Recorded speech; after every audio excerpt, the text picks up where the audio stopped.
특강 개념 쪽에 1강 독서의 본질 교재 12쪽 강의합니다. 자, 호락 논쟁. 호락 논쟁이 맞겠지. 호락 논쟁에 대한 얘기입니다. 시험에 한두 번씩 나왔던 제시문입니다. 내용인데, 자, 호락 논쟁할 때 호하고 락이었지. 맞지? 호는 어디를 뜻했고 여기서 충청도를 뜻했지. 흔히 우리가 호서지역이라는 말을 쓰죠. 호서지역. 했을 때 그 호고요. 락은 예전에 낙하라고 있었는데 낙하역이 한양을 뜻하는 것이었어요. 그래서 요거는 한양지역이지. 그래서 충청도 지역의 선비와 한양지역의 선비 간의 논쟁이라는 얘기로서 호락 논쟁이야. 자, 이게 18세기부터 19세기 초반입니다. 한번 보세요. 18세기부터 19세기 초반은 우리나라가 어느 왕 때지 이게 18세기라면은 정조 때고 맞지? 그렇다면 이때 한번 봐봐라. 이때 우리가 대내외적으로 어떤 일이 있었는가 보세요. 중국에서 실질적인 지배를 하게 된 것은 이제 청나라지. 맞죠? 우리나라 내부로 볼 때는 이제 과거에 유학에서 주도권을 잡았던 성리학자들이 실학이라는 것이 등장하고 대두했지. 어쨌거나. 맞지? 실학파가 많았잖아. 그 다음에 이때니까 우리가 계층도 양반하고 평민밖에 없었던 것이 아니라 이제 무슨 계급이 등장하고 중인 계급도 등장하게 되고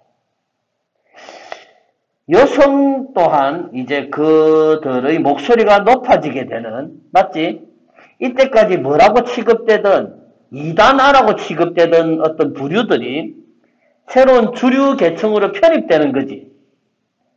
여기까지 되었지. 그래서 우리가 청나라 같은 경우도 명나라하고 청나라 문제잖아. 그지? 해서 중화사상이라고 할 겁니다. 그죠?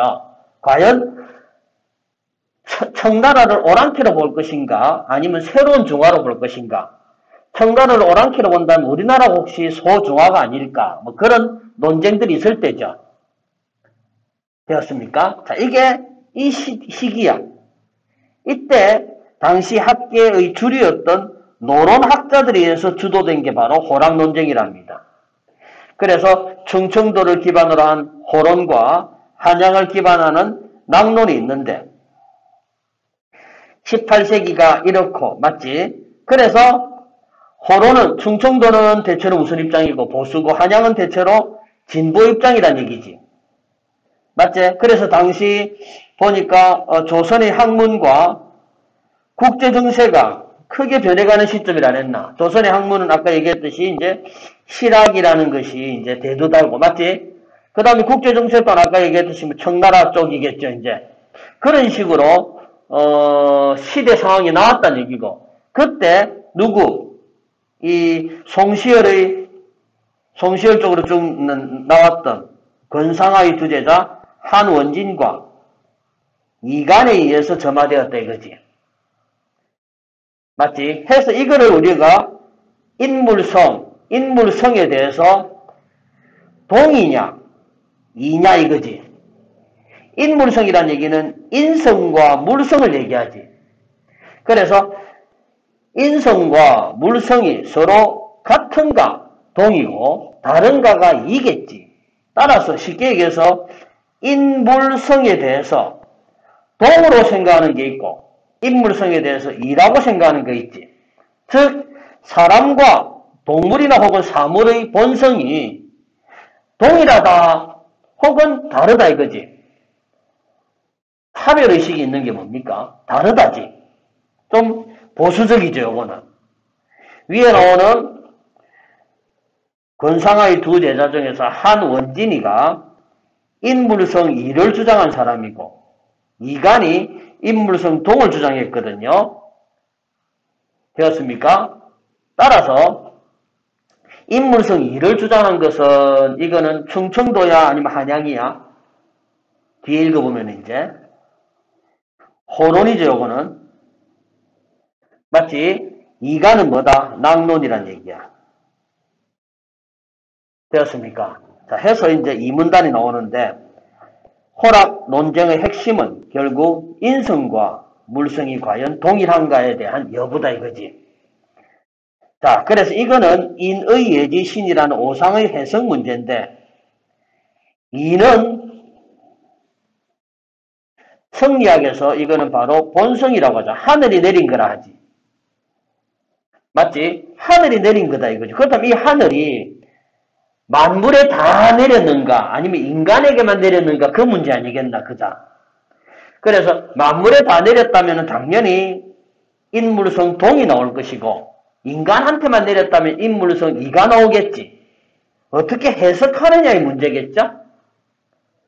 자, 그렇다면 일문단이 무슨 기능이었는가 하면은 실학이라는 게 처음 등장한다 했을 때 기존의 학문을 고수하던 사람들은 이 실학은 저거하고 같은 거라고 보지 않고 이거는 그러니까 남이라고 차별했겠지.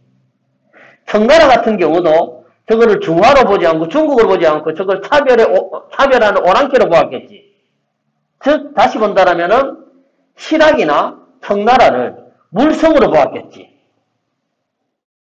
되었습니까?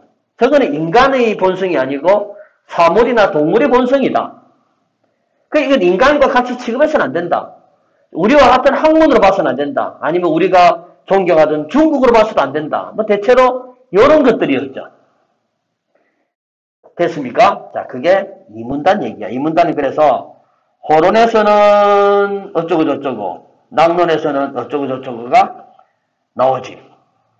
호론에서는 인성과 물성이 같지 않다. 즉 인물성 2를 주장했다는 얘기고 낙론에서는 인물성 동을 주장했다는 얘기지.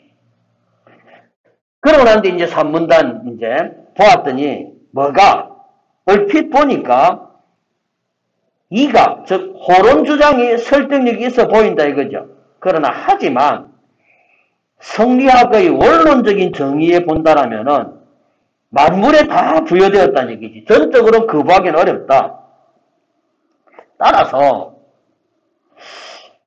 이러한 어쨌거나 이론과 동론 간의 논쟁, 자, 이론과 동론 간의 논쟁이 바로 호락 논쟁이지 어느 한쪽으로 귀결되지 못한 채 경서 해석과 관련된 그렇게 관념적 논쟁으로 심화되었다 해서 이렇게 가학을이 끝났어. 문제 풀 때는 항상 나학을까지 다 보지 않고 가학을만 읽고 난 뒤에 확인을 합니다. 항상 했을 때, 자, 일단 첫 번째 문제 보세요.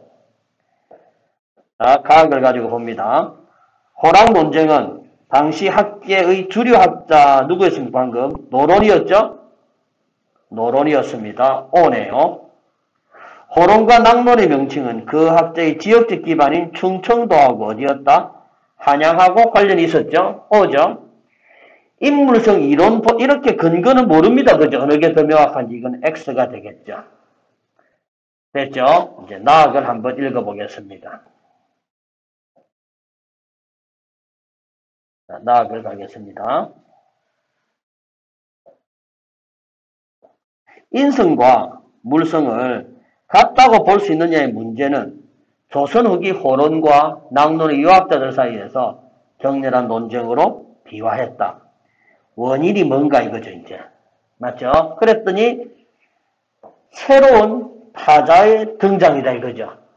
새로운 타자, 아까 가학을이 문맥으로 미루어보아 이거는 물성이죠. 맞죠? 남이란 얘기입니다. 했을 때 외부적으로는 어떤 타자고 내부적으로는 어떤 타자인가 이거지. 맞죠? 외부적으로는 청나라 얘기가 나오고요. 맞죠? 내부적에는 양반이 아닌 중인이나 남성이 아닌 여성이나 이렇게 중요한 역할을 하게 되었다는 얘기죠. 신분제도도 동료되었다는 그 말 아니겠습니까? 결국 동아시아 문명권 전반을 당하는 화이질서, 중화고 그 다음에 오랑캐고 됐지? 이런 질서, 그 다음에 신분질서 이런 것들이 흔들린다는 얘기죠. 이러한 타자의 등장입니다. 됐습니까?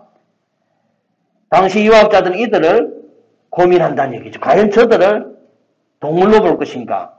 사물로 볼 것인가? 아니면 인간과 동일한 걸로 볼 것인가? 이러한 상황 속에서, 자, 이까지가 당시 시대 상황 얘기했지. 맞죠? 그래서 이러한 상황 속에서 유학자들은 어떻게 했다? 이론을 주장한 이들이 위에 나왔던 호로니제, 다른 존재를 인식했고, 동론을 주장한 사람들은 동일한 존재를 인정한다고 보았다. 이게 가학을 있었던 18세기하고 19세기였지. 이 문단은 이제 20세기가 나오죠, 이제. 맞죠? 20세기가 나옵니다. 20세기 이후에 진행되었던 우리의 근대화도 나오네, 근대화. 근대화는 서양식 기준의 보편화 과정이었답니다. 자, 근대화라는 것은 서양식으로 기준을 만든다는 얘기죠. 설날 같은 경우도 그죠? 서양식이라면 이거는 양력설 아닙니까? 그죠? 그래서 양력설만을 설날의 기준으로 보았다. 대체 이렇게 이해도 되겠죠? 서양식 기준이란 얘기죠. 이 과정에서 우리 사회는 집단적으로 서양과 다른 존재, 서양보다 열등한 존재, 우리는 서양과 다른 존재이며, 즉 서양 사람들이 볼 때 우리는 그렇다 뭐냐? 인성이야, 물성이야. 물성이란 얘기겠지? 맞죠? 우리는 열등한 존재이고 서양의 결국 뭐가 된다? 서양의 타자가 되는 경험을 하게 되었다. 무슨 과정에서? 근대화 속에서. 나그의 일문단은 분명히 우리가 가학을 통해서 충분히 이해를 했습니다. 그죠? 자, 그런데 보니까 맞네. 20세기 근대화 속에서도 이렇게 했다 이거죠. 한편 근대 서양의 발전을 주도했던 주체들, 이거는 우리나라의 개혁을 주도했던 사람이라고 봅시다. 그 주체들은 자신들이 선하고 근원적이고 순수하고 타자는 악하고 파생적이고 타락한 것을 인식했다는 얘기죠. 일본 사람들이 우리나라를 침략했을 때 우리 조선인들을 야만적으로 칭하고, 맞지? 요모라는 그런 말을 썼거든요. 일본말로. 아주 경멸했습니다. 그거가 햇볕이고 우리가 그늘로 본 거죠. 사실 미국 애들도 마찬가지겠죠. 아메리카 인디언들을 정복했는데 미국 애들이 사전 또 화이트라는 단어와 블랙이라는 단어 보면 화이트는 항상 좋은 게 많고 블랙은 나쁜 게 많지. 이 또한 아마 여기 나오는 인성, 물성의 개념을 우리가 또 확대 적용할 수도 있을 것 같습니다. 여기까지 되었지?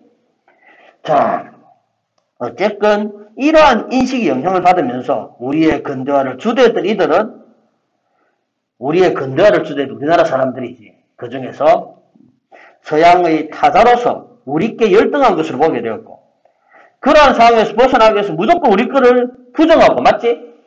서양하고 막 같아지기 위해서 노력했다는 얘기죠. 그런 식이 있었다는 얘기죠.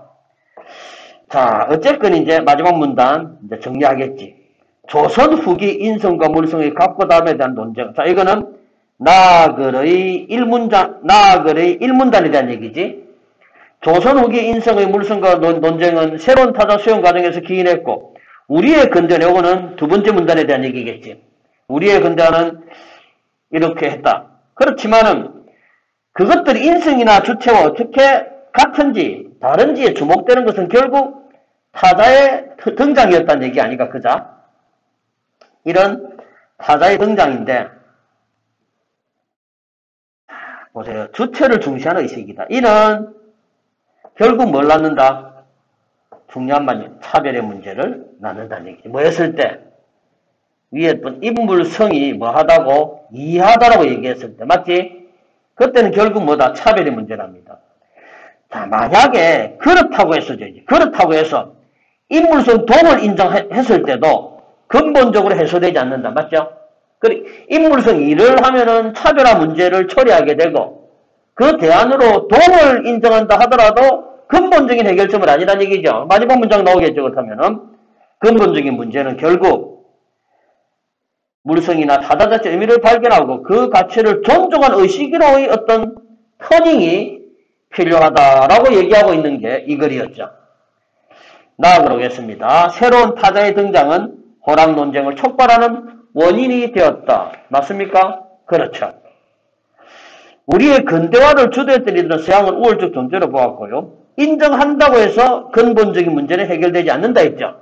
그래서 1번 문제는 OOX가 되겠네요. 자, 2번 문제 가겠습니다. 나그리 관점에서, 나의 관점입니다. 나의 관점에서 가의 내용을 판단할 때 적절한 것 찾습니다. 자, 인물성 동의에 대한 호론의 견해는까지 슬래시를 딱 하고 생각해 봅니다. 누구의 견해다? 호론입니다. 했을 때, 그래서 뭐다, 이거는 차별 처리할 수 있다 그랬죠? 1번 맞는 말이네요. 정답이겠네요. 2번 옵니다. 낙론의 견해를 했습니다. 낙론.